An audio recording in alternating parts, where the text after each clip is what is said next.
Hello, welcome back to Chelsea Daily Updates. Chapter 1. The arrival of a new era. Chelsea Football Club, once a dominant force in European football, had been struggling for consistency since the departure of their legendary manager Thomas Tuchel. After a series of managerial changes and an aggressive yet chaotic transfer strategy, the club found itself in an identity crisis. When Enzo Maresca was appointed as head coach, fans were divided. He had impressed at Leicester City, guiding them back to the Premier League, but his lack of top-tier experience raised concerns.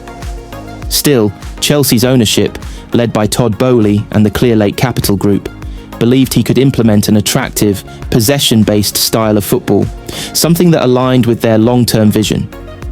With a squad brimming with young talent, Cole Palmer, Moises Caicedo, and Christopher Nkunku among them, expectations were high. The board provided Maresca with substantial financial backing, hoping he would stabilise the club and return them to Champions League football. Chapter 2. Early struggles and tactical stubbornness. Maresca's first few months in charge were met with optimism. Chelsea displayed flashes of brilliance, dominating possession and controlling games. However, their inefficiency in front of goal, defensive lapses, and lack of cutting-edge attacking play soon became glaring weaknesses. Maresca's philosophy relied heavily on patient build-up play, yet Chelsea lacked the right profiles to execute his system effectively. The fullbacks struggled to invert, the midfield was often too slow in transition, and the wingers weren't direct enough to threaten opposition defences. As results wavered, pressure mounted.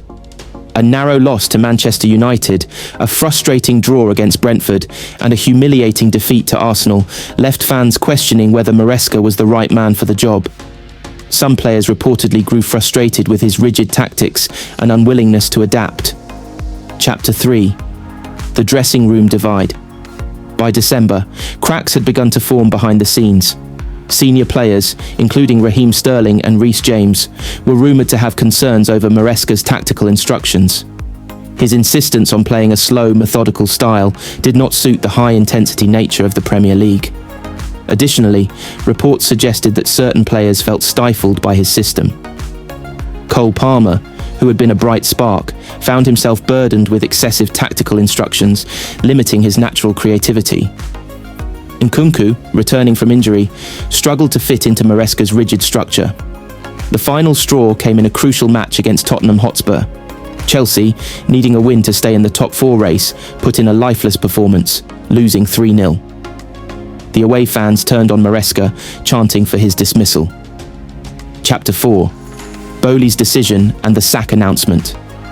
Following the Spurs' defeat, the Chelsea board held an emergency meeting. While some members of the hierarchy wanted to give Maresca more time, Boehly and Behdad Eghbali ultimately decided that his tenure was untenable. The club could not afford another season without Champions League football, and faith in Maresca had eroded. On a cold Monday morning, Chelsea released an official statement. Chelsea FC has parted ways with Enzo Maresca with immediate effect. We thank him for his efforts and wish him the best in his future endeavours. The club will begin the search for a new head coach immediately. Mauricio Pochettino's name resurfaced in fan discussions, while rumours swirled about Chelsea making a move for Roberto De Zerbi, or even Jose Mourinho for a third spell. Chapter 5. The aftermath. Maresca's tenure ended in disappointment, serving as yet another example of Chelsea's chaotic managerial cycle. Fans, divided over his sacking, hoped that the next appointment would finally bring stability. As for Maresca, he returned to Serie A, where he eventually found success with a mid-table club, proving that his ideas worked better in a slower-paced league. Chelsea, however, remained in limbo. Would they ever find the right man to lead them back to glory? Only time would tell.